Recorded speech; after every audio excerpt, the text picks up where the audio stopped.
Sejam todos bem-vindos a mais um episódio do podcast O Sentido. A proposta do nosso canal é sempre trazer empresários com longas histórias de sucesso, empresários com boas histórias para inspirar nós, empresários no começo de carreira, para saber o que esses empresários fizeram, qual foi a trajetória deles, qual o sentido de tudo que eles fizeram, como eles chegaram aqui e para onde eles vão, né? Hoje estou com um convidado muito especial, daqui a pouco ele vai se apresentar. Mas antes de começar, como sempre, eu queria agradecer em especial o pessoal da Sigma, o Marcos, a Camila que está aqui, o Ed, todo mundo do estúdio, um estúdio sensacional. Queria agradecer o pessoal do IC, do Instituto da Construção Barra Fundo, o Anderson e a Pri. Anderson e Pri, se vocês estiverem ouvindo, vocês aguentam aí que a gente vai falar de vocês hoje, hein? Tem um cara aqui que vocês conhecem, hein? E vamos lá, vamos começar para a gente poder começar aquele pontinho, 3 segundos aqui, ó. Curte o canal, encaminha para alguém esse vídeo, encaminha para quem é empresário que precisa ouvir um pouco de histórias inspiradoras. Então vamos começar. Seja bem-vindo, Evilásio, nosso convidado de hoje, Evilásio. Ele é um empresário, ele é professor, ele tem várias histórias aqui que eu falei para ele assim, ó, é melhor você se apresentar que você vai falar com mais carinho. Ele tem uma trajetória aí no ramo das obras, é mestre de obras, é engenheiro, e tem uma história maravilhosa, assim, é muito boa. A gente conversou nos bastidores, mas eu falei para ele, não fala muito não, que eu quero saber ao vivo, que eu vou ficar perguntando, que a história dele é muito legal. Então seja bem-vindo oficialmente ao nosso canal. Victor, muito obrigado, boa tarde. Quero agradecer também toda a equipe aqui, um acolhimento maravilhoso. Tem uma equipe aqui muito qualificada, né? Muito atenciosa e a gente já chega e se sente em casa, né? Então isso é muito bom. Bom, meu nome, como você falou, é Evilásio Vieira, né? Eu tenho uma trajetória dentro da construção civil desde criança. Eu sou de um estado, né? Onde eu nasci, na época não tinha nem escola, né? Eu sou do sertão da Bahia. Na época era uma região muito remota, né? A gente não tinha escola, por isso que, como você falou, eu considero sim que é uma história de luta, né? Que pode inspirar pessoas a seguir um caminho, uma trajetória e falar que é possível, né? Você sair de uma bolha, né? E buscar outras trajetórias, outras possibilidades e chegar a um ponto. De um garoto, como eu falei, nascido numa região tão remota, a gente nem rádio para ouvir não tinha. Então, toda a informação que eu tive na infância eram informações internas dos meus pais e dos meus avós. E hoje, eu olhar aqui e ver um livro lançado, né, uma obra minha, né, estar formado em engenheiro civil, ter toda essa trajetória dentro da construção civil, dar aulas, né, para os meus colegas mestres de obras, ter a parceria com o Instituto da Construção, que é um instituto que tem no Brasil inteiro e está revolucionando o conhecimento dentro da construção civil. Então, é um privilégio, né, e ser convidado para participar de um podcast com você, com essa estrutura toda, não tem preço, é maravilhoso, só tenho a agradecer. Eu falo que o importante aqui é trazer gente com boas histórias, né? Gente com vivência, gente que tem um propósito daquilo que faz. Eu sempre falo que para sentar nessa cadeira tem que ter um porquê. Faz o que faz, por que você faz isso? Eu vou perguntar no final, mas eu vi que a sua história é muito legal e até queria que você começasse do começo, né? Você começou como mestre de obras, como pedreiro. Explica primeiro qual que é a diferença disso daqui para vocês no dia a dia, para a gente não. Por que é diferente? O que é o pedreiro mestre de obra? O que muda? Eu vou falar de novo lá quando a gente nasce, por exemplo, no interiorzão daquele lá, né? Então a gente não tem um tênis para calçar. Já começa por aí. Aí você vê o seu tio que chegou lá usando um tênis. Aí você fala, opa, eu quero ir para São Paulo, porque eu também quero ter essas coisas, né? Então, o meu sonho de criança lá era vir para São Paulo para ser pedreiro, né? E aí foi uma das minhas primeiras profissões, tanto que eu trabalhei como ajudante de pedreiro por 15 dias. E aí o patrão comprou as ferramentas e falou, você tem tanta vontade que eu vou colocar você como pedreiro. E ali começou a minha trajetória, né? O pedreiro... Com quantos anos você tinha quando você começou? 14 anos. 14 anos como pedreiro. 1986, quando eu comecei, né? Quando eu entrei na obra pela primeira vez. Uhum. E o pedreiro, ele também é chamado de mestre, né? Ele acaba sendo chamado de mestre, mas tem uma diferença, porque o mestre de obras, ele é um gestor de equipes, né? Ele é um líder. Então, tem essa diferença, que o pedreiro, né? Que faz só o trabalho braçal, e o mestre que vai coordenar equipes. Então, tem essa diferença, né? Mas eu sempre falo, para você ser um mestre de obra, você precisa ser um pedreiro, você precisa ser um carpinteiro, você precisa ter essa parte da prática. O mestre de obras é bem o líder mesmo, aquele perfil de liderança, mas ele chega a atuar no dia a dia. Como é o dia a dia do mestre, assim? Então, é muito flexível, né? Às vezes tem um mestre que ele gosta de colocar a mão na massa também um pouco, mas assim, no geral não. O mestre hoje, principalmente nos dias de hoje, né? E a gente depois vai falar sobre isso com a tecnologia que tem e tal. O mestre, ele é só um líder mesmo. E aí, a história do mestre de obra, tanto da engenharia também, ela é muito rica porque ela está em todas as civilizações, né?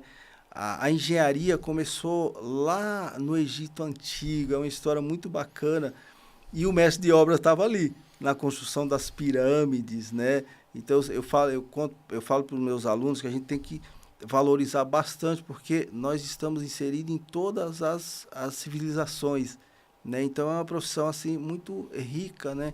É muito presente.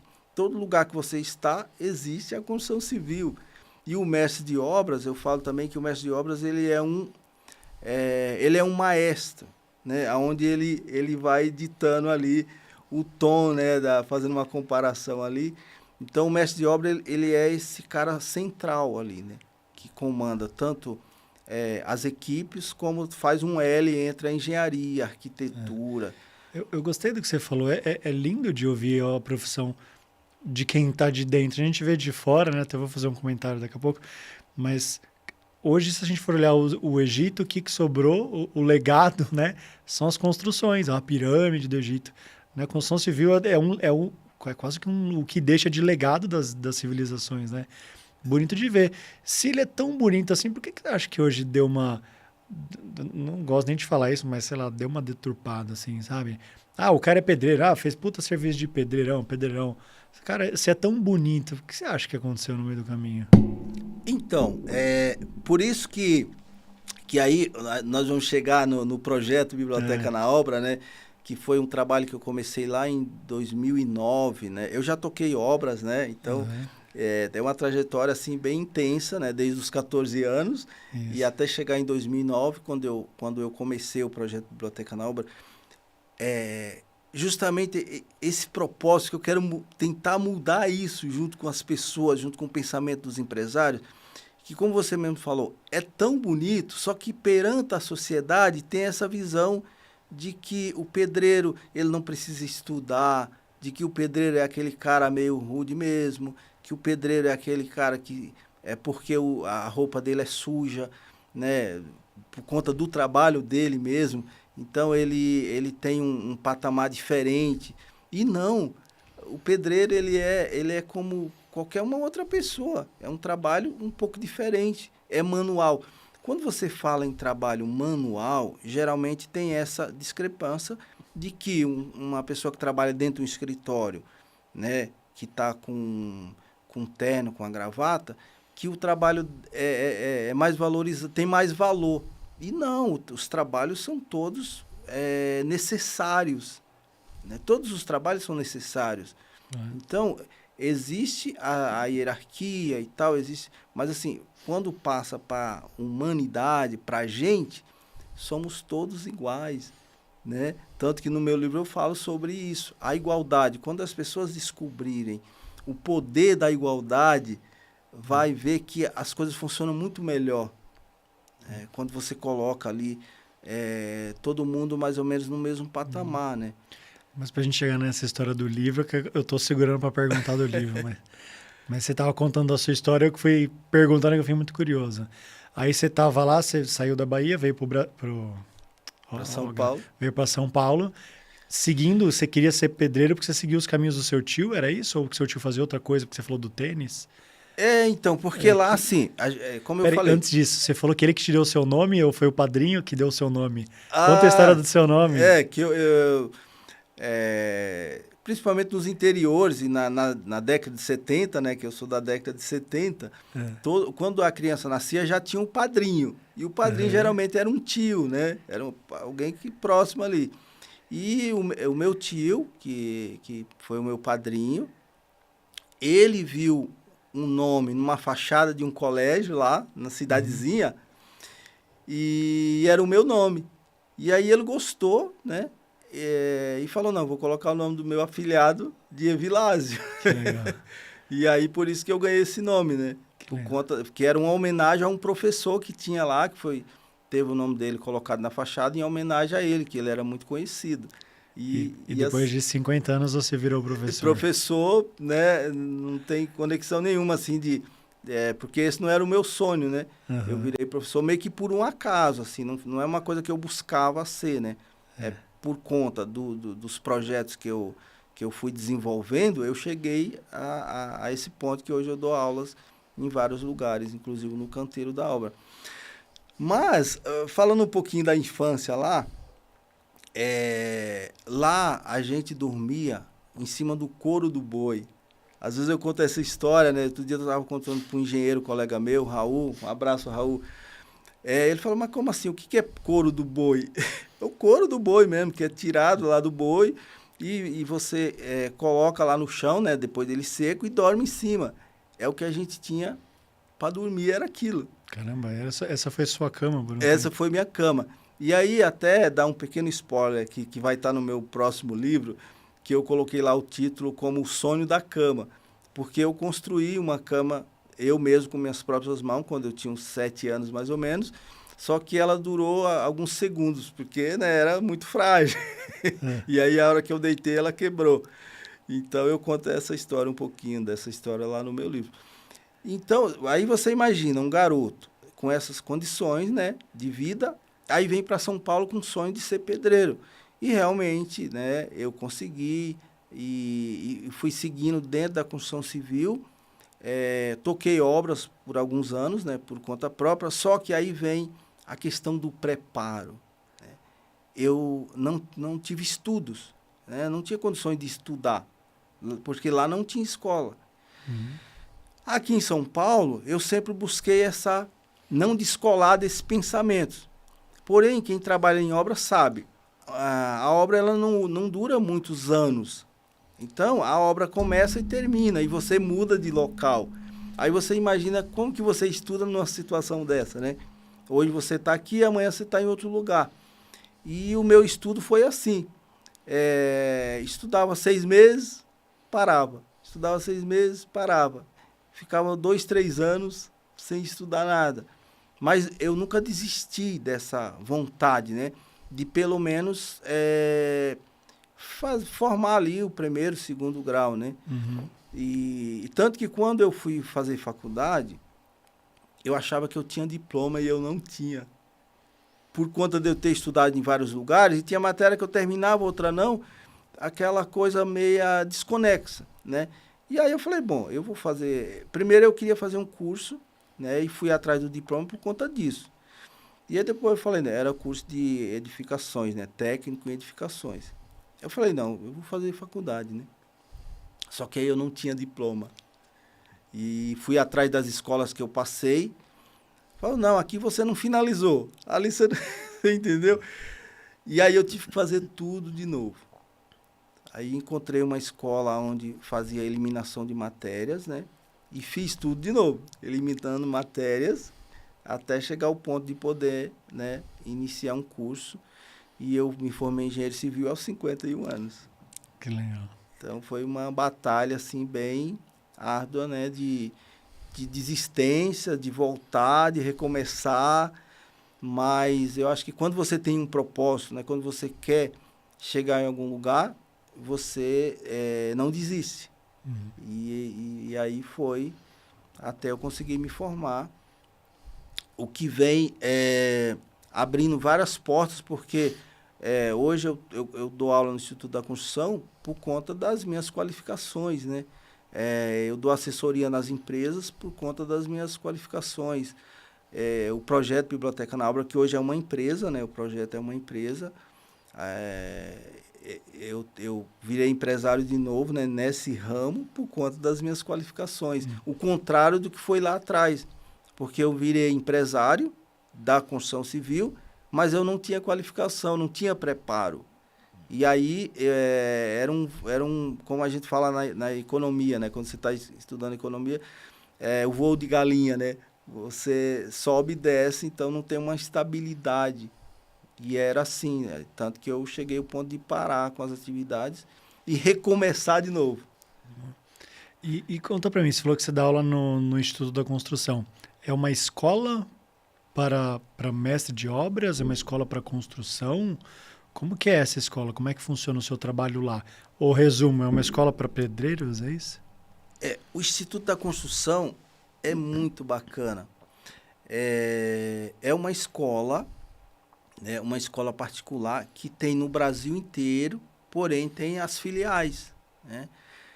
E lá é tudo o que você imaginar dentro da construção civil.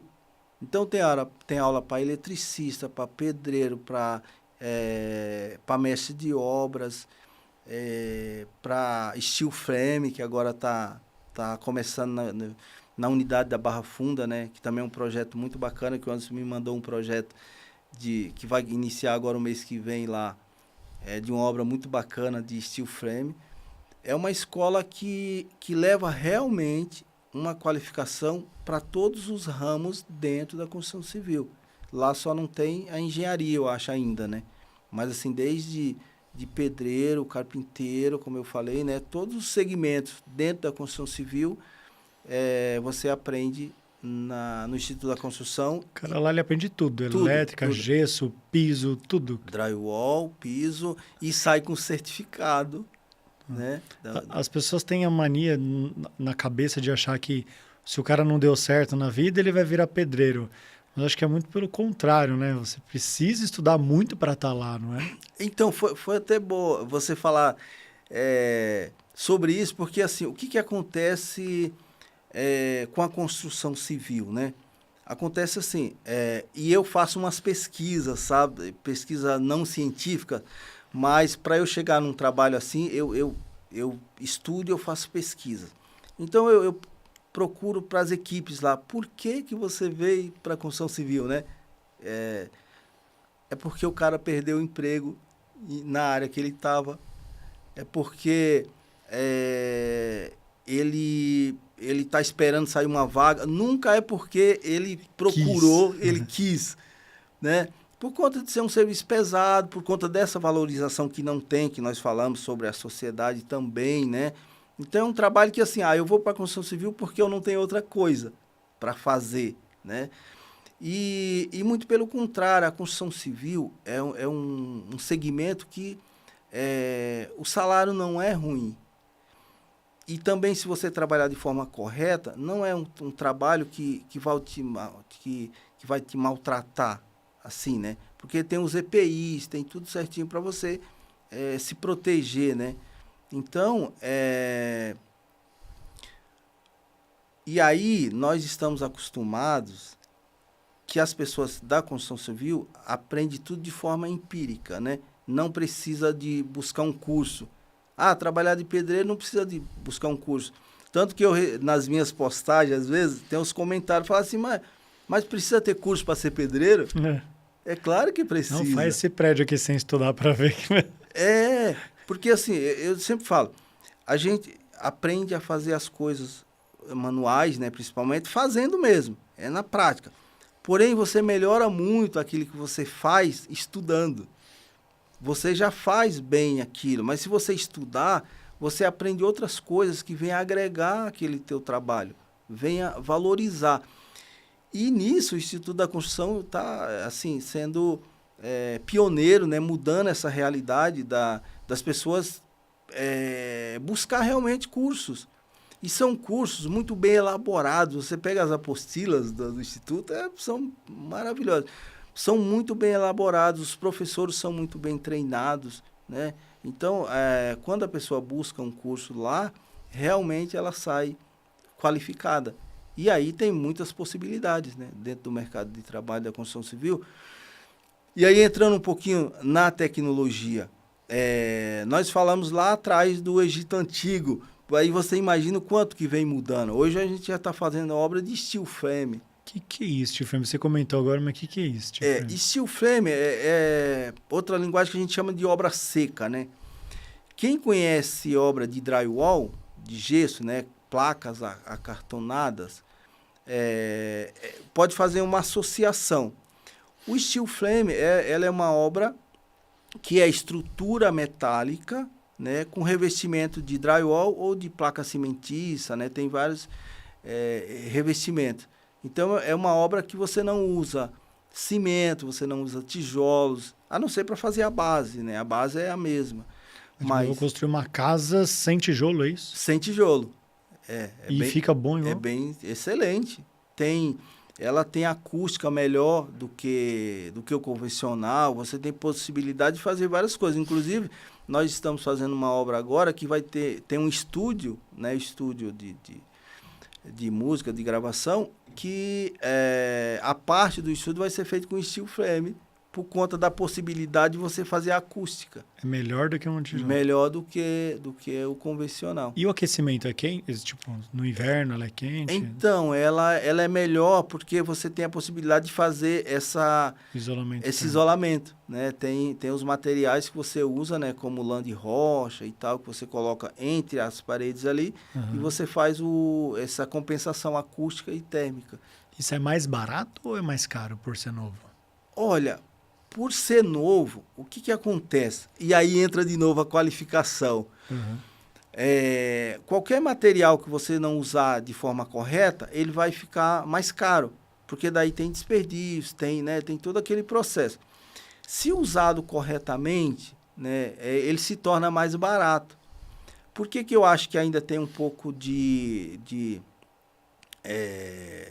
dificuldade, digamos assim, entre aspas, das pessoas entenderem? Porque, assim, se você vai construir um cômodo, você vai lá e compra 500 tijolos e deixa guardado. O steel frame é uma coisa mais completa. Então, é uma obra que você faz muito rápido, né? Então, é uma obra que, se feita de forma correta, né, você talvez até economize hoje, né? E daqui mais uns tempos vai realmente economizar. Mas dá para fazer sobrado assim? Dá para fazer sobrado. Tem uma limitação, mas, se não me engano, já estão fazendo até com 4 andares. Um prédio faz steel frame? 4 andares. Porque a estrutura, você faz ela robusta. Caramba. Você tem os painéis que a gente chama de painel engenheirado, né? O projeto é feito pelo engenheiro, né, que faz os cálculos, e aí você faz ela mais robusta ou menos robusta, de acordo com a situação que você precisa. Ou seja, tem laje assim para Tem laje que é um outro sistema, né, também, que não você pode fazer uma laje até usando concreto, mas não é uma laje com concreto. É uma laje diferente, muito mais rápida. Enfim, é uma outra tecnologia. Caramba. E aí a gente precisa estudar, né? Chega uma tecnologia nova, aí eu vou aproveitar aquela equipe de pedreiro, por exemplo. Ele precisa estudar um pouco sobre aquilo, mudou um pouco. Ele não vai usar uma colher de pedreiro, ele vai usar uma parafusadeira, né? A maneira de cortar é diferente, as medidas são diferentes. Nos nossos cursos, a gente ensina as pessoas a medirem. Parece muito simples medir, né? Mas não é bem assim. Então, a gente precisa aprender, de fato, a pegar uma trena e medir corretamente, né? Então, são medidas muito mais precisas no steel frame. E, com isso, você tem menos desperdício, você agride menos a natureza, porque não dá quase resíduo. É uma obra que não gera resíduo, praticamente. Enfim, por exigir uma qualificação maior, o salário de quem, né, o mestre de obras, aprenda a trabalhar com steel frame, vai no Instituto da Construção, faz um curso, porque o teu salário vai melhorar. Realmente. Ou seja, se quase não tem profissional na área, quem está na área está ganhando bem. Está ganhando bem. Está ganhando bem mesmo. Exatamente. Melhora o salário. Então, assim, você vê que tudo vai para o lado da qualificação, né? Uhum. E aí, os empresários, eu acho que os empresários do ramo da construção civil, principalmente, precisa olhar um pouco mais para esse lado. Porque, como eu falei, lá em 2009, quando eu comecei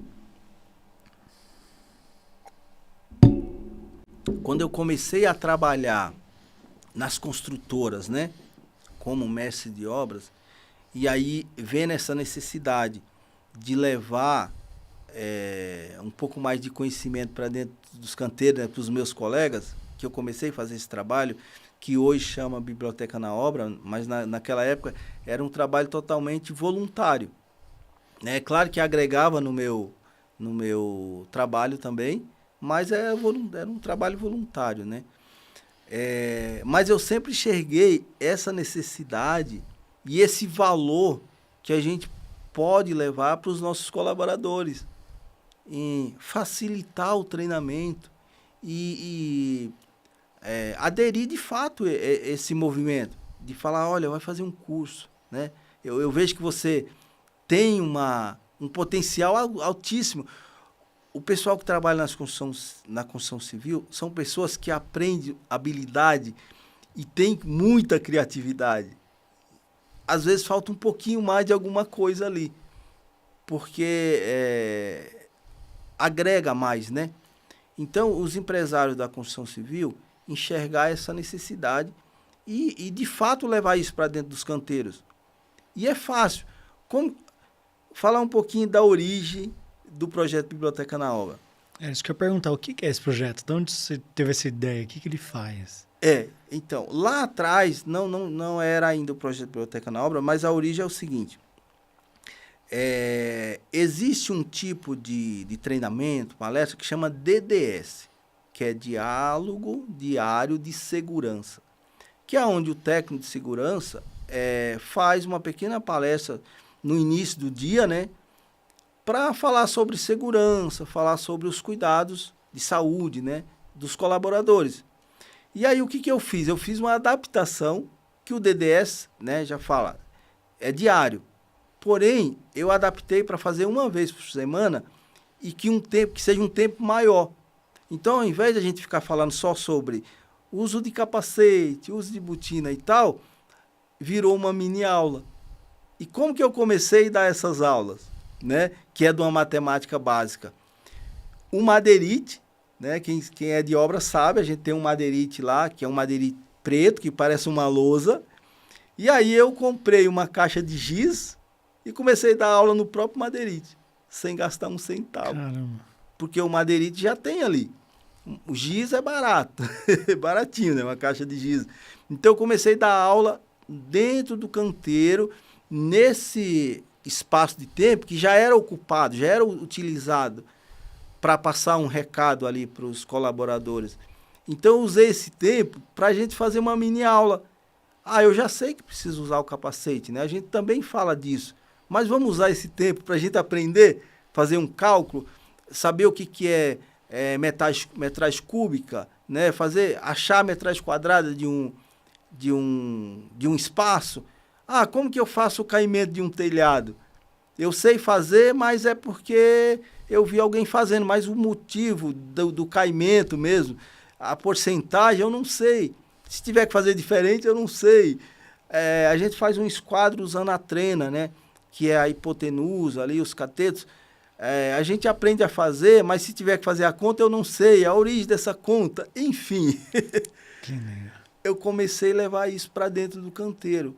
E assim, é uma felicidade muito grande de saber, de ver, né, o olhar, o brilho no olhar de cada colega ali, que fala assim, alguém está olhando por mim. Porque tem esse lado do acolhimento. É isso, desculpa, é isso que quando eu falo para as pessoas sobre liderança, liderança não é você ser o chefe que chega na empresa dando ordem e falando o que tem que fazer. É você levar o seu funcionário a ir além. É você levar as pessoas que estão com você a serem melhores. E eu acho que você teve essa liderança natural. Ninguém precisa chegar e falar, tá aqui o carimbo de chefe. Você simplesmente quis levar as pessoas a serem melhores, né? Exatamente. Inclusive, livros que eu já li, né? Não vou lembrar aqui para citar exatamente o que tem essa frase, que fala assim, o bom líder prepara o seu substituto, né? Se você é líder, você vai preparando as pessoas para assumir o teu lugar.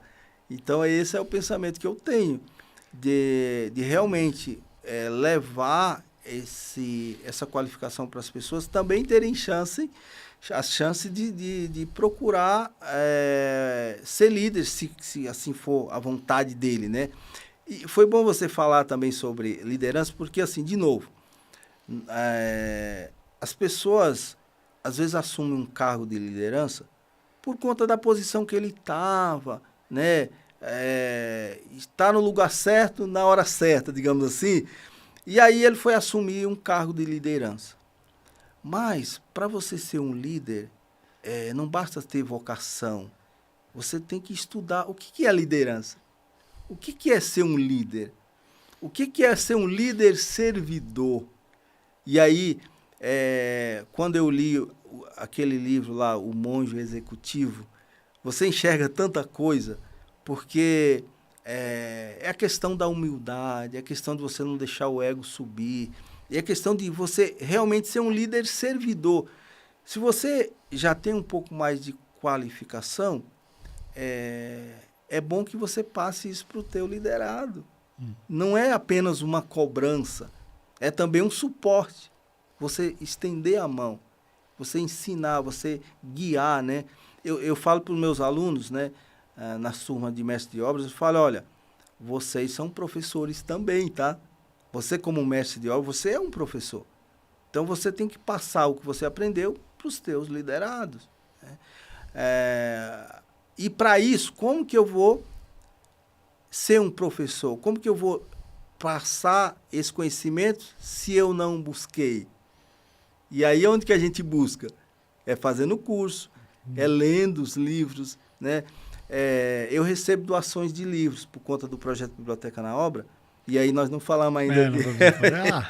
Eu recebo doações de livros. E aí as pessoas perguntam assim, que segmento de livro que você busca, né, levar?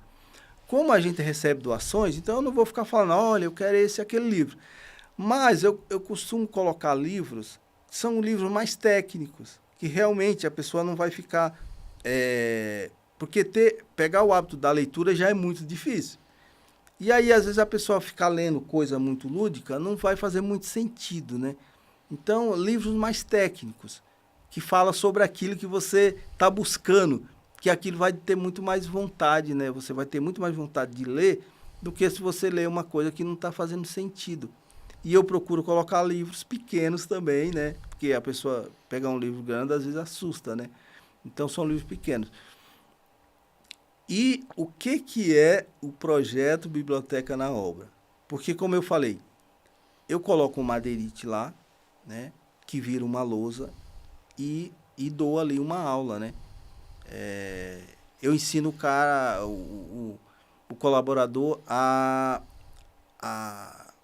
demarcar uma escada, por exemplo. Enfim.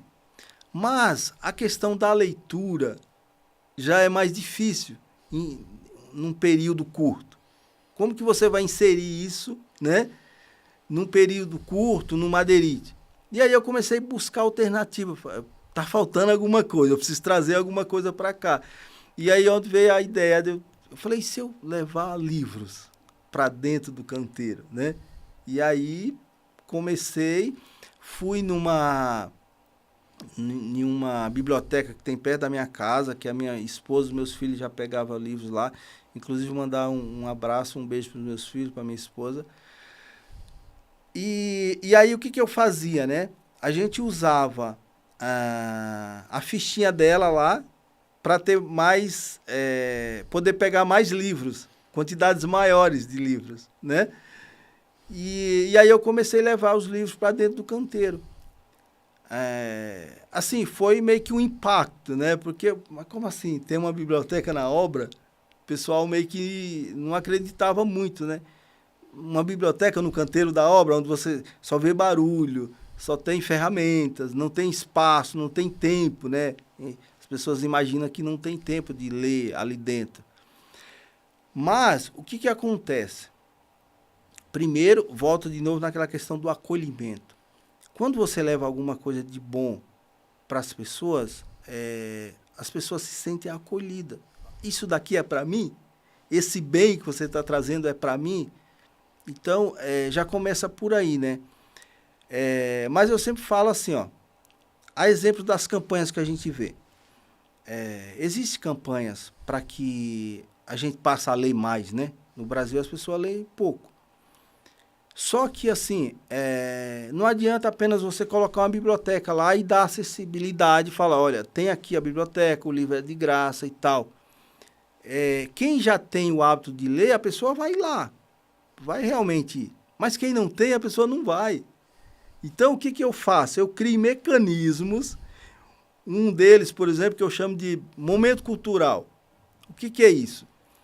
Lá na hora do café da manhã, um dos colaboradores, que já é combinado, né, ou mestre, ou próprio engenheiro, escolhe um livro, escolhe uma frase bacana daquele livro, e chega ao pessoal, momento cultural aqui, ó, e faz aquela leitura.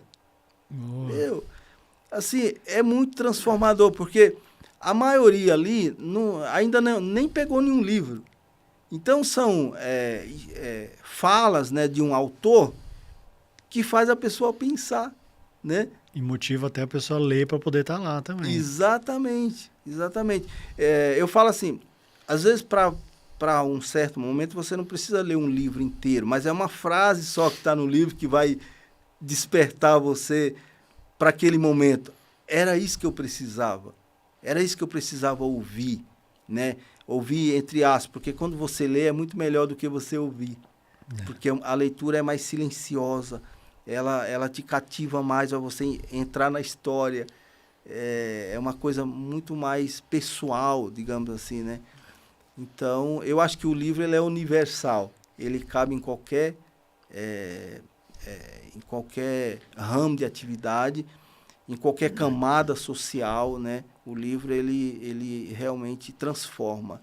E era que você começou com esse projeto lá, e ensinar eles. Como entrou Biblioteca na Obra? Como entrou lá? Você distribui livros? Esses que você recebe, como está hoje? Qual é o tamanho desse projeto hoje dentro das obras? Como é que está? Então, funciona assim. Eu coloco lá uma prateleirinha de livros, né? E, como eu falei, a gente recebe doações. Uhum. Eu repasso também essas doações. É muito interessante, eu recebo cartinhas do filho do pedreiro agradecendo, porque a gente recebe livro infantil também, agradecendo os livros que o papai levou para ela lá. Boa. É muito... Eu fico às vezes emocionado, sabe? Porque isso não tem dinheiro que pague, sabe? Você receber a cartinha de uma criança falando, olha, agradece o tio lá pelo livro que ele me mandou. Então, assim, o pedreiro também, eu falo pedreiro porque quando a gente fala de construção, o que vem mais na cabeça é pedreiro, né? Mas os colaboradores, que seja o eletricista, ele, se ele quiser, ele leva o livro para casa. Se não, ele lê ali no canteiro mesmo e deixa lá, né? Mas como que funciona isso? Por exemplo, digamos que quando a construtora liga, né? Entra em contato e fala, eu quero montar a biblioteca lá no meu canteiro. Esse acordo é muito flexível, né? Então, ele pode fazer aquisição de 10 livros, de 20 livros, a quantidade que ele quiser, né? O empresário. E aí a gente vai lá, monta a biblioteca lá no canteiro, treina o mestre ou engenheiro que queira continuar com o projeto, ou a gente vai lá e fica dando essa assessoria. O que é isso? É, de fato, não deixar a coisa esfriar. é você montar e você manter. Fazer toda semana, pelo menos, essa palestra que vira aula, né? E colocar essas pitadinhas de coisas ali no dia a dia das pessoas. Por exemplo, eu busco pegar as histórias do momento. Quando teve a reforma ali do Museu do Ipiranga, que aí veio o coração do Dom Pedro, né, que estava lá em outro país. Só dando um exemplo, tá? Eu aproveitei essa história. Pessoal, vocês sabem o que está acontecendo nesse momento? O que está acontecendo lá no museu? Então, trazer acontecimentos para as pessoas saírem um pouco do celular e ver que existem outras coisas, sabe? Existem outros mundos a ser explorados. Existe museu para a gente visitar. Existe a nossa história.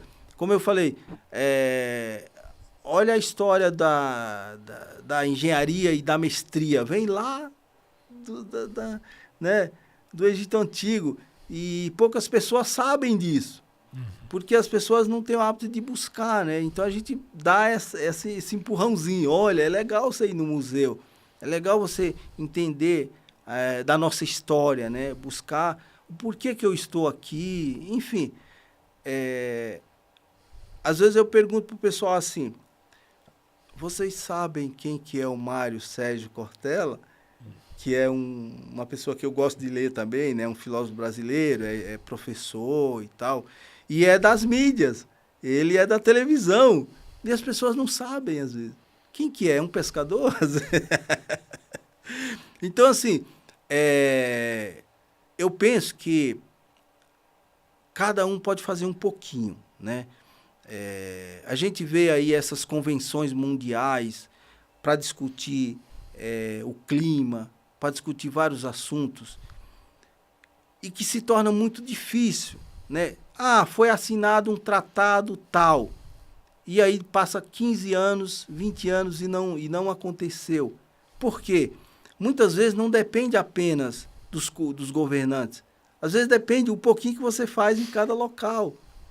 Muda o teu canteiro, você já mudou aquele mundo. Eu não vou conseguir mudar o mundo, mas eu mudei aquele mundo, aquele pedaço eu mudei, aquele pedaço eu melhorei. Se cada um fizer um pouquinho, vai melhorando, né? A gente não depender apenas dos governantes, mas se cada um contribuir com um pouquinho que você sabe, tiver essa boa vontade, abraçar as pessoas de forma genuína mesmo, sabe? Não é para fazer média, não é para, sabe? É para você realmente ter um propósito de vida, né? De legado, de ter esse retorno de volta também. De uma criança te escrever uma cartinha, isso é muito... Eu sempre falo isso, né? As pessoas, ainda mais a juventude de hoje em dia, querem mudar o mundo. Né? Quer mudar o mundo, mas não arruma a própria cama em casa, né? Não ajuda o pai com R$50 que ganha, não paga a própria escola. Então, isso que você falou, eu sempre falo também, é muito legal. Começa por você, né? E é por isso que eu te admiro na sua história, que começou por você naquele canteirinho de obra. E que é a coisa mais simples e humilde e admirável do que estar onde você estava, ensinando tantas pessoas, né? A gente vê pessoas influenciadores, blogueiros, tem não sei quantos milhões de seguidores aí, e o que eles ajudam na sociedade? Qual é o papel ou legado que eles fazem? Nada, é vender roupa, é fazer blogueiragem, sei lá, é o trabalho deles, não estou julgando. Cada um faz o seu. Sim. Mas você vê que dentro do seu pequeno espaço você pode fazer diferença na vida de algumas poucas pessoas, mas faz a diferença na vida de pessoas. Acho que isso é muito legal dessa parte. Com certeza, com certeza. E aí é tipo uma fisgada que você leva que você não consegue mais sair disso, né? Quando você começa a fazer coisas legais e que impactam na vida de outras pessoas, você não quer parar mais, porque é muito gratificante. Mas se hoje eu tenho uma amiga, a Dedeca trabalha com obras, ela trabalha com construtora. Se ela quiser fazer esse projeto dentro das obras que ela cuida lá, ela consegue chamar você de alguma certa maneira para ir montar isso daí? Hoje isso funciona? Tá rodando? Tá rodando, eu acho que ela já deve começar já, tá? Boa, Dedeca. Já Não. manda aí um áudio para ela, já manda um recado, fala, olha, chama lá o Biblioteca na Obra. De fato, a empresa entra em... Nesse momento eu estou em negociação com uma empresa, né?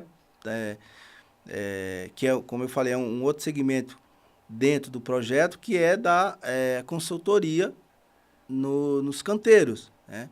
E aí tem várias vertentes, né? De fazer a implantação do projeto, ou simplesmente ir fazer uma palestra, né? No sentido de elevar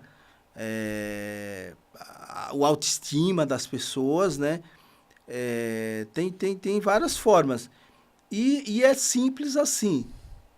Eu chego lá, levo lá a quantidade de livros, monta lá uma prateleirinha. Eu já convido o pessoal, dá uma olhada no nosso Instagram, nas nossas redes sociais, né? Que você vai ver lá exemplos de como que é montado. De fato, é uma prateleirinha que você coloca lá no canteiro, arruma um cantinho bacana lá, leva os livros, coloca lá e chama as pessoas para participarem. Começa a falar sobre isso, começa a mostrar. Por exemplo, a matemática é uma coisa que assusta muita gente, né? E aí fala, nossa, a pessoa fala assim, como que eu vou resolver uma metragem cúbica de um cilindro, por exemplo, uma estaca, né? Quem é da obra sabe o que é uma estaca, né? Que é uma escavação que ela não é retangular, quadrada, é redonda mesmo, é um círculo, né? Como que eu faço esse cálculo que usa o pi, né? É muito engraçado que às vezes no canteiro lá, que eu falo, o que é pi? E aí a gente coloca de uma forma simples que a pessoa aprende. Cara, eu não imaginei nunca conseguir fazer um negócio desse. Eu não sabia nem que existia semana passada e hoje eu já sei fazer. Então é isso. É simples assim. Se você colocar lá uma pequena estante de livros e chamar as pessoas para participar. Hoje eu vejo que os projetos que você faz é para quem está na obra, né? Para quem da biblioteca, para quem está na obra. Mas o que a gente pode fazer, ou se você faz alguma coisa, ou se puder dar uma dica para quem ainda não está, para quem quer começar nesse ramo? Porque eu vejo que o pessoal lá do Instituto da Construção fala, tem bastante pessoas que querem começar. Tem experiência na área? Não, quero começar. Você trabalha com algo assim? Você tem essa experiência? Como é que tá isso? Muito bacana. Eu comecei a fazer um trabalho como um hobby e que aí depois eu comecei a usar dentro do meu trabalho também, que é fazer maquetes, né? Eu construo maquetes. E assim, quem quer entrar na construção hoje, eu acho que o melhor caminho é você procurar um curso. Porque são cursos rápidos, né? Que você logo pega o diploma e você aprende muito rápido. Só que o tipo de construção que a gente tem hoje, né? As exigências, os materiais, é interessante que você faça um curso, porque você vai aprender da forma correta. Você já vai ir para a construção sendo um profissional já diferenciado, né? Então, quem quer hoje entrar no ramo da construção civil e que está muito aquecido, né? É um setor que sempre, a construção civil sempre teve ali, né, as suas vagas, né? Nunca foi um setor que ficou muito ruim, né? Sempre tem, mas hoje está muito aquecido. Então, assim, quem quer entrar nesse ramo, eu acho que é um momento certo, é um momento bom de você ir lá e começar fazendo cursos e fazendo uma maquetezinha. É muito bacana você fazer maquete, sabe? Você desenvolve várias habilidades ali, porque quem gosta de... Quem vai fazer trabalhos manuais, né? Você precisa aprender habilidades ali. E quando você faz uma maquete, isso vem assim, naturalmente. E nos cursos, a gente realmente, né, quem vai fazer um curso de pedreiro, por exemplo, dá o exemplo de novo do Instituto da Construção. Lá tem os laboratórios onde você vai aprender na prática. Você vai chegar lá, vai sujar a roupa mesmo, você vai pegar na colher, você vai pegar no prumo, você vai fazer de fato, né? São obrinhas feitas que a gente faz e desmancha. Então o aluno vai chegar lá, com pouco tempo ele já vai ter habilidade, porque além do mais, ele vai estar sendo orientado por um professor. Ele não vai estar aprendendo ali só no pensamento dele, né? É claro que a parte de prática, aí você tem que fazer mesmo, é igual na academia. Não adianta você colocar o outro para treinar e achar que você vai ganhar músculo, né? Então, você tem que fazer de fato. Mas eu acho que é esse o caminho, tá? Você vai lá e falar de novo aqui do pessoal do Instituto da Construção da Barra Funda, o Anderson, toda a equipe lá, mandar um abraço para eles lá, para os alunos também, né? Pessoal, a unidade da Barra Funda, ela é muito bem equipada. Os laboratórios, tem um laboratório lá de energia fotovoltaica, que é a coisa mais linda, sabe? Todos os laboratórios são bem equipados. Então, assim, você já entra, eu acho que dificilmente, aí eu convido o pessoal, faça uma visita. Você pode ir como visitante lá e participar de uma aula, né, como experimento e também conhecer. É muito difícil alguém ir lá conhecer e ver tudo aquilo e não querer fazer o curso. Porque é muito bacana, você já quer mexer, você já sabe. Você entra lá no laboratório onde tem as infras de elétrica lá, você já quer mexer, você já quer pegar a ferramenta para estar fuçando ali. Então é muito bacana. Nada como aprender na prática, né? Na prática, exatamente. E você falou do fotovoltaica lá. Explica um pouco mais o que é esse fotovoltaica, mas eu queria até entrar no tema, voltando lá, você citou da tecnologia, que a gente tenha o steel frame como uma tecnologia. Você acha que tem coisas novas vindo? Essa tendência vem lá de fora, de outros países, está crescendo? O que você acha da tecnologia dentro da construção civil? Então, eu acho assim, deveria ter mais velocidade em relação à tecnologia que vem para a construção civil. E eu acho que isso é devido também a esse pensamento que a gente acha que não precisa de muita qualificação. E aí logo as pessoas não buscam novidades, né? Mas assim, de 86, quando eu entrei na construção civil, até hoje já mudou bastante. Tem muita tecnologia, tanto na parte de equipamentos, quanto na parte dos materiais. Então, assim, pode-se dizer que já é é uma outra realidade. Só que tem muita resistência. E é bacana quando eu faço uma linha do tempo assim, sobre a minha trajetória, porque eu ainda peguei a época, quem é da construção vai saber que eu estou falando, que que a gente falava assentar o azulejo na massa, que hoje a gente usa o cimento e cola, as argamassas, né? Cimento e cola, que é uma outra forma de fazer. E quando chegou no Brasil o cimento e cola, né, é fabricado no Brasil, mas ainda não existia e tal. Quando chegou essa tecnologia, houve uma resistência, que o pessoal fala, não, mas como assim eu vou usar isso daí? O mais correto é fazer na massa. Tem essa resistência, sabe, do novo. A pessoa tem dificuldade de mudar por não conhecer, enfim. Mas, por exemplo, o steel frame, como a gente falou, né, é um segmento que já foge bastante assim do jeito do tradicional. Fotovoltaica é a energia solar. É aquelas placas, é a energia solar, né? Aquelas placas que são colocadas no telhado ou feito o que eles chamam de fazendas, né? Que é um terreno onde você coloca várias placas ali e produz a energia que está em alta. Assim, eu acho que é um dos crescimentos que dentro da construção civil nos últimos anos que aumentou assim de uma forma espantosa, né? Você vê hoje os rios estão secando. Então, a energia produzida nos rios, né, é cada vez mais escassa. Agora, acho que aqui em São Paulo, vai ligar, vai ter a bandeira 2. Nós vamos ter um aumento danado na energia por conta da seca. E aí, a fotovoltaica, né, que é produzida pela luz do sol, ela é muito mais barata, ela pode ser produzida em qualquer lugar, né, não precisa ser lá na usina Itaipu, né, e são quilômetros para chegar na cidade. Ela pode ser construída individualmente na tua casa. E aí, o que acontece? Falta profissional nessa área.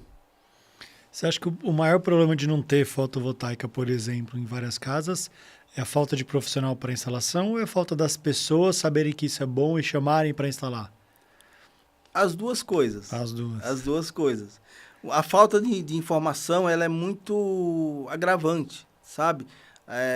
Eu acho que deveria ter mais, divulgar mais as coisas, né? Às vezes essa falta de informação, porque o que acontece? A questão de você fazer contas, né? Ah, uma placa é cara, mas cara quanto, né? Em relação a outra energia, o que é caro, né? A instalação é cara. A mão de obra também é escassa, porque como eu falei, são conhecimentos que você não adquire assim do dia para a noite, né? Quando é uma coisa mais... uma tecnologia mais nova. Então é preciso treinar essas pessoas. É preciso, né, ter profissionais que realmente saibam trabalhar com esse tipo de energia, né? Então é uma junção das duas coisas. A falta de informação e a falta de profissionais. E aí as coisas vai barateando, porque quanto mais instalações tiver, mais barato fica.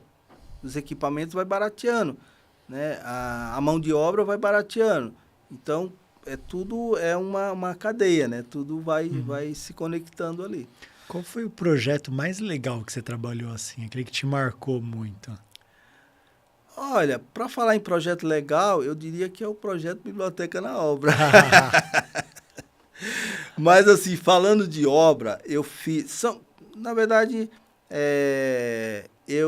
como eu gosto muito da construção civil, eu acabo me envolvendo com todos os projetos. Mas tem 2 projetos que destacou bastante, você perguntou, eu vou falar 2, que é uma obra que eu fiz. E aí, quando eu estava no meio dessa obra, que veio a pandemia. E é uma obra de uma empresa japonesa, né? Ela existe em 70 países. E aí, essa obra ela ficou registrada como o melhor ambiente para se trabalhar aqui da nossa região toda aqui, né? Entre a Argentina, todos esses países aqui. Esse local está sendo considerado o melhor local para se trabalhar, né? É uma empresa que é farmacêutica, gigantesca. E foi uma obra que trouxe muita tecnologia, muita inovação. Então lá tinha esgoto a vácuo, coisa que a gente não tinha, eu pelo menos não tinha feito obra desse jeito e tal. Teve muita interferência minha, porque como eu falei, eu gosto de maquetes, então eu gosto também de criar coisa, de paisagismo. Então teve muita a minha interferência lá em relação a isso, né? Tem ambientes lá que eu modifiquei quase que total, assim, o layout, por conta também das instalações diferentes, então tinha que mudar algumas coisas. Para mim, assim, foi uma felicidade muito grande ter participado desse projeto. Se você entrar no Google e colocar o nome lá, não sei se pode falar, mas colocar o nome da empresa, só para saber a satisfação que é, falar, né? Que não tem nada, chama Takeda. Takeda é uma farmacêutica, é uma empresa japonesa. Se você colocar lá, vai aparecer e vai mostrar essa obra que é aqui em São Paulo. E tem uma outra também que eu fiz, que é de uma empresa americana, né? Que tem várias unidades no Brasil, mas uma delas é em Jundiaí, que, assim, é um dos lugares mais difíceis de trabalhar em relação à segurança do trabalho, mas que eu aprendi muito lá. E de onde vem essa dificuldade, né? porque lá eles valorizam muito a pessoa. Então, desde o ajudante até o engenheiro, qualquer pessoa que trabalha lá, não tem marcação de estacionamento, todos têm o direito de guardar seu carrinho lá dentro. Lá o funcionário não trabalha se não tiver com a luva na mão, se não tiver com óculos. O cuidado com a pessoa lá é assim, extraordinário. E para isso gera algumas dificuldades, porque, né, você tem que dispor de gastos, digamos assim, para manter tudo em dia, os EPIs, dar treinamento para as pessoas. Então, assim, era uma obra mais ou menos de 18 mil metros quadrados, uma coisa muito gigantesca. 18 mil metros. Que foi uma felicidade muito grande ter feito parte desse projeto. E marcou, né? Já que você falou em projeto difícil, qual foi a obra, o projeto que você participou que foi mais difícil, até vindo para o lado da educação, aquele projeto que você olhou e falou, meu Deus, eu vou ter que estudar para fazer esse negócio que eu não sei nem por onde começar. Teve algum assim? Olha, tem vários, porque arquitetura é um trabalho artístico, né? Os arquitetos são artistas que criam coisas, né? E aí, por exemplo, eu fiz uma obra aqui em São Paulo, ali na Vila Olímpia, que era muito difícil as conexões. Por exemplo, você colocar um painel feito com fibra de coqueiro, né? E encostado numa parede que vai uma pintura diferente também. E como que você protege um, como que você protege outro. Então, assim, tem projetos que realmente são desafiadores. Porque, eu falo assim, a construção civil é muito desafiadora. Porque tem orçamentos que você tem que trabalhar dentro do orçamento, tem prazos. Então, você imagina que você vai elaborar uma obra, né, um trabalho ali, e você não tem muito tempo. E aí, aonde que eu vou buscar esse profissional para fazer esse trabalho dentro desse preço, dentro desse tempo? É um desafio enorme. Porque, assim, é um trabalho que não foi feito ainda. Eu não tenho um histórico. E fala assim, eu vou entrar ali no Google, né, ou em qualquer uma busca, e vou achar alguém ensinando aquilo. Tem coisas que não tem. É uma invenção ali nova, né, e você tem que se virar para fazer acontecer. Então, assim, são vários desafios aí que eu já enfrentei, mas é gratificante. Quem gosta, né, do que faz, eu costumo falar que são oportunidades. Às vezes a pessoa reclama, fala, mas me colocou numa obra muito difícil, não sei o quê, levando para o lado da dificuldade. Eu falo, não, isso é uma oportunidade. É uma oportunidade, é um privilégio. Eu tive a oportunidade de fazer uma edição da Casa Cor. Casa Cor é uma... Conheço. Você conhece, né? Casa Cor. E aí eu tive a oportunidade de fazer uma dessas edições. É maravilhoso. É maravilhoso, só que é trabalhoso, muito trabalhoso. Só que o que acontece?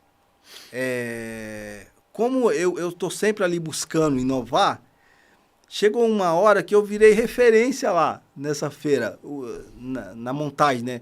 Até de outras empresas que chegavam, o pessoal me procurava, falava, não, mas não sou eu, é da outra obra lá. Por quê? Eu fiz uma maquete lá, esse projeto, esse também foi um projeto que foi muito desafiador, porque era uma inovação total, não dá para falar aqui de parte técnica, mas era uma inovação total, chamava Casa Conectada.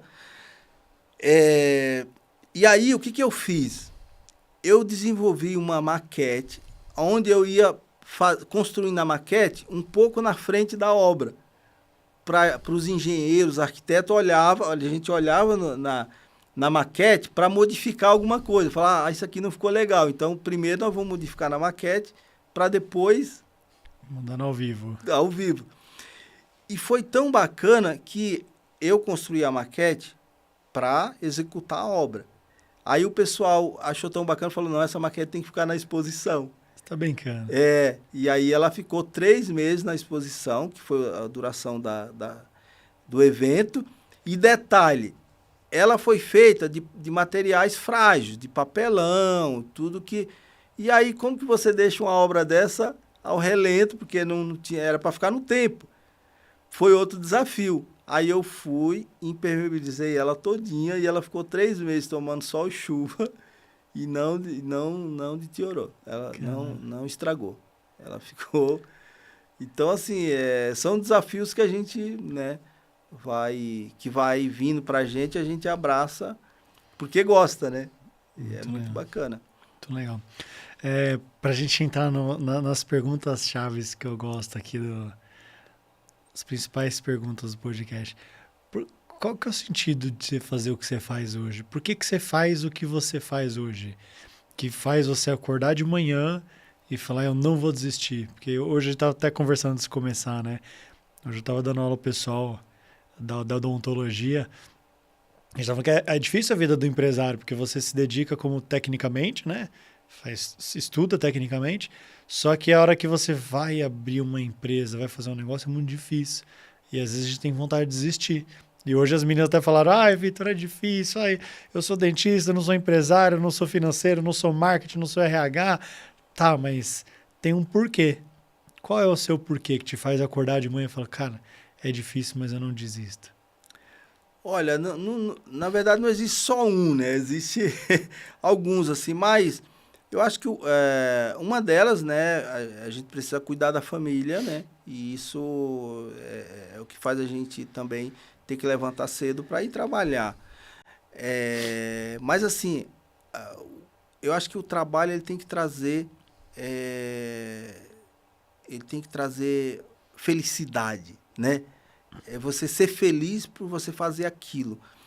E uma das coisas, assim, é gente. Você gostar de gente. Você querer ir para a obra, porque você sabe que lá você vai encontrar pessoas que vai pegar um pouco da experiência que você quer passar.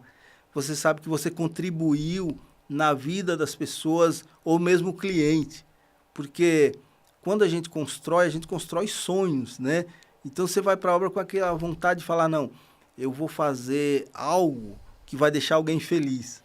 Então é essa engrenagem que move você querer ir e fazer, né? Esse propósito de deixar... São vários legados, são vários pontos, né, que você deixa ali, que você vai deixar, né, no fim da carreira e que vai ficar para sempre ali. Eu acho que a construção civil... É claro que deturparam, que falam besteira, o pedreiro, aqui é pedreirão, né? Isso é muito ruim. Mas eu lembro quando eu fui comprar meu primeiro apartamento, era um apartamento e não tinha nada, era o terreno. E aí eu olhava lá no... Eu fico até emocionado, eu lembro, porque eu olhava lá no... Vai ficar aqui o prédio. Tá vendo esse pedacinho? Eu brincava com a Lívia, minha esposa. Tá vendo aquele pedacinho lá no 11º andar lá? Aquele pedacinho de céu... Um dia é nosso. A gente comprou aquele pedacinho de céu lá. Uhum. E você vê que o pessoal da construção civil que realizou aquele nosso sonho. Né? Antes do casamento, vamos comprar aquele pedacinho de céu. E vieram pessoas que construíram. Então, é um puta legado que vocês fazem, né? E Sim. aí, eu ia te perguntar isso. Qual é o seu legado, assim? O que você quer deixar? Né? Que daqui... Há um tempo a gente vai olhar e falar assim, cara, ele foi lembrado como aquele que... Dentro da construção civil, né, a gente, ao longo dos anos, vai construindo em vários lugares, e já é um legado, mas assim, o projeto Biblioteca na Obra, eu acho que tem tudo para ser um grande legado, porque impacta na sociedade, impacta diretamente na vida das pessoas e mexe com o sentimento das pessoas de fato. Porque assim, eu preciso ficar bem forte aqui para eu conseguir falar, tá? Boa. Mas assim, existe muito preconceito em relação a pessoa não saber ler e escrever, por exemplo, né? Então, assim, às vezes a pessoa tem várias habilidades, é um ótimo profissional naquilo que ele faz, mas, putz, não saber ler e escrever, tem uma certa diminuição ali como pessoa, né? E aí você conseguir levar isso para as pessoas. Eu estou falando isso porque, assim, outro dia eu recebi um áudio de um aluno, né? Aluno do Canteiro, que trabalhou numa obra, onde ele pôde participar do projeto Biblioteca na Obra. Ele mandou um áudio falando assim, olha, eu estou com 66 anos. Ele ficou 6 meses na minha obra. E ele falou assim, ó, nos meus 66 anos, eu não aprendi o que eu aprendi em 6 meses. É a vida inteira, né, da pessoa. E eu também já senti isso na pele. De o meu gerente querer me promover e alguém falar assim, não, ele não tem estudo para assumir esse cargo. E aí, é por isso que eu acho que esse projeto, conforme ele vai espalhando, né, pelo Brasil inteiro, pelo mundo, é bom sonhar, né, que todos levem esse pouquinho, porque tem muita... hoje no Brasil ainda tem em torno de 12 milhões de pessoas, 12 milhões, que não sabem ler e escrever. E aí, quando alguém que nunca fez isso, né, faz pela primeira vez, é como se a pessoa tivesse nascido de novo, sabe? Eu falando de novo, por experiência própria, porque quando você sai de uma região, igual a que eu saí, você chega em um outro mundo, que você olha para o letreiro do ônibus e não sabe para onde ele vai, é que você entende como isso é importante. Então, um projeto que realmente mexe com a vida das pessoas, com o sentimento, com o ego, com a felicidade, sabe? É tão simples. Para algumas pessoas, isso é uma coisa que, quando você já nasceu dentro de um outro contexto, aquilo é natural, faz parte da tua vida. Mas quando você não teve, aquilo assim, tem um valor tão grande, sabe? É como se a pessoa tivesse uma venda nos olhos e ela viesse a enxergar. A questão da leitura é assim, você imagina as condições que eu tive de estudo. E eu falo sempre, pessoal, isso deixa sequelas, tá? Não é que você vai ter a mesma facilidade de aprender quando você era jovem e agora depois de adulto. A questão da leitura é muito difícil. Por exemplo, tem gente que lê, a minha filha lê 3, 4 livros numa noite. Eu levo uma semana para ler um livro. Então, são sequelas que ficam, né? Mas nem por isso eu vou deixar de ter esse bem, que para mim é um bem precioso. De você conhecer histórias, de você saber que existe tal coisas, né? Alguém estudou sobre aquilo e colocou em um livro, né? E você ter essa condição de também participar disso. Acho que todos têm o direito de participar de tudo isso, né? Tá na Constituição que isso é um direito. Só que, da forma que é colocada, nem todos conseguem alcançar esse direito, né? E aí, de novo, falando, se cada um fizer um pouquinho, o que está da tua volta ali ajuda aquela pessoa que está do teu lado, a gente pode mudar isso, né? Melhorar bastante e deixar esse legado aí. Onde você se vê daqui 10 anos? Olha, eu quero estar com essa mesma filosofia, tá? Mas eu gostaria que o projeto Biblioteca na Obra tivesse expandido realmente para o Brasil inteiro. Daqui 10 anos, eu acho que a inteligência artificial tomou conta da sociedade, né? Inclusive, é outra coisa que às vezes eu falo também, é isso. Nós já estamos na era da inteligência artificial. Porém, existe ainda uma camada da sociedade que ainda não sabe nem usar o WhatsApp direito, ainda não sabe nem usar as redes sociais direito. Então, assim, a gente precisa, de fato, inserir as pessoas em todos os contextos, né? Então, daqui a 10 anos, eu imagino que a inteligência artificial já vai estar dominando muito, né? E cada vez mais a necessidade das pessoas estudarem. Então, eu vejo daqui a 10 anos esse movimento muito grande, assim, desse resgate, né, das pessoas, as profissões que vai ter mudado bastante, a construção civil, eu acho que já vai estar bem diferente, assim, e eu quero estar lá junto, né, pegando toda essa experiência que eu já tenho do passado, juntando com tudo que eu quero aprender ainda. Eu não paro de estudar, eu estou sempre buscando. Nas minhas apresentações, eu estou sempre estudando as minhas próprias apresentações, né? Cada obra que eu faço, que eu participo, eu procuro estudar. Até no meu livro eu falo aí que a gente deve estudar também a obra, além de estudar o projeto, né? Então, estou sempre estudando a obra e eu quero estar ali nesse contexto, né? Da sociedade como um todo ali e com a qualidade de vida melhor. É isso que eu penso. Trazer uma conscientização para a gente aprender a usar o nosso planeta de forma mais consciente. A construção civil, ela usa muito material que vem da onde? Vem da natureza, né? Então, a gente tem que aprender a usar com mais consciência isso. Não desperdiçar tanto. Hoje, a construção civil desperdiça muito ainda. Então, procurar desperdiçar menos, né? Ter essa consciência. Porque quem vai fazer isso, de fato, não é o empresário, né? Fala assim, não, como que eu vou fazer para diminuir o desperdício? Essa consciência tem que estar nos operadores.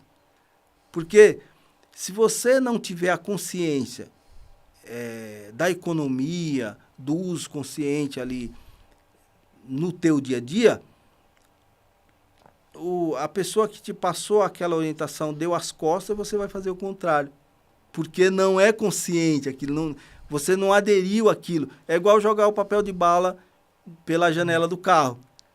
Você só vai parar de jogar quando você tiver uma consciência de que aquilo é ruim. É a mesma coisa.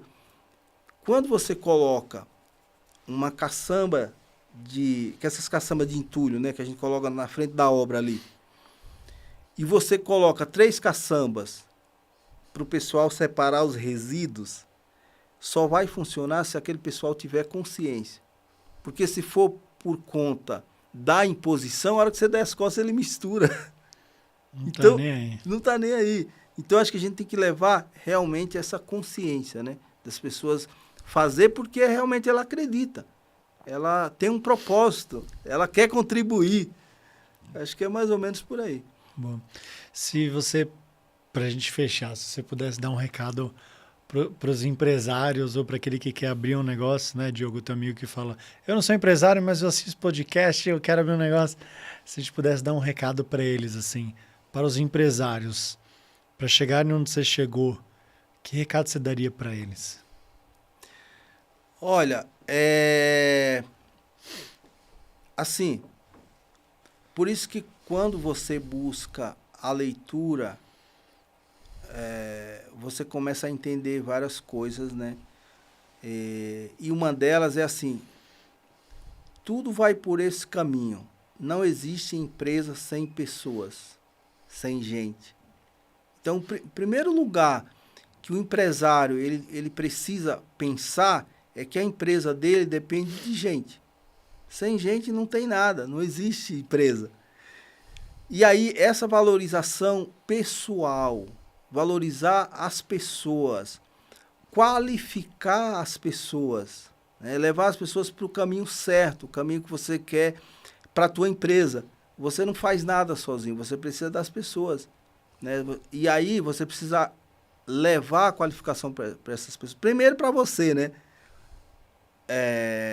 Para você abrir um negócio, você precisa entender daquele negócio. Primeiro se preparar. E depois você buscar as pessoas certas, né? Para você colocar no mesmo contexto que você buscou. né?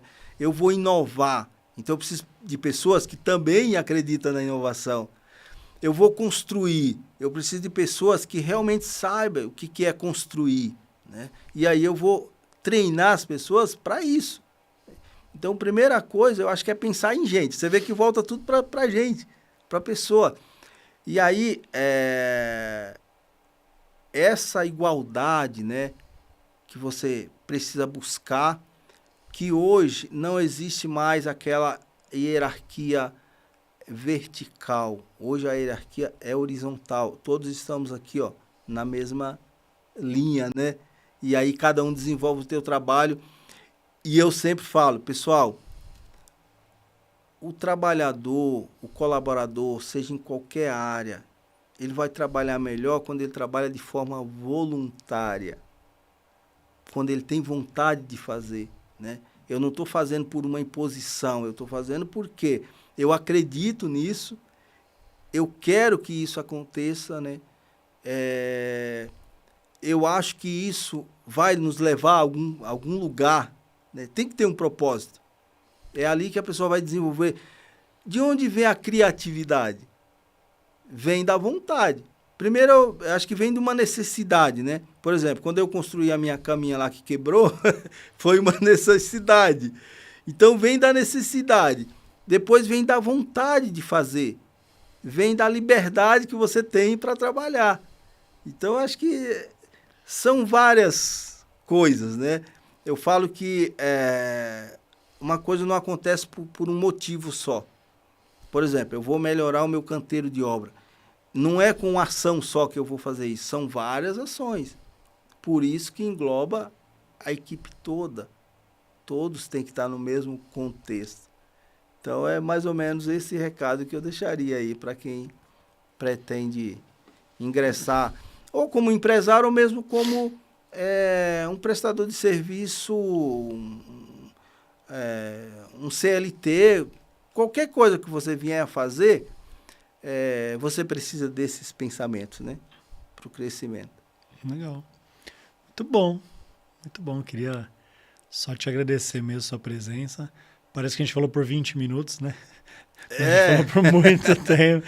Então, assim, eu queria te agradecer por você ter vindo aqui, agradecer por compartilhar a sua história e agradecer de verdade porque eu aprendi com você aqui.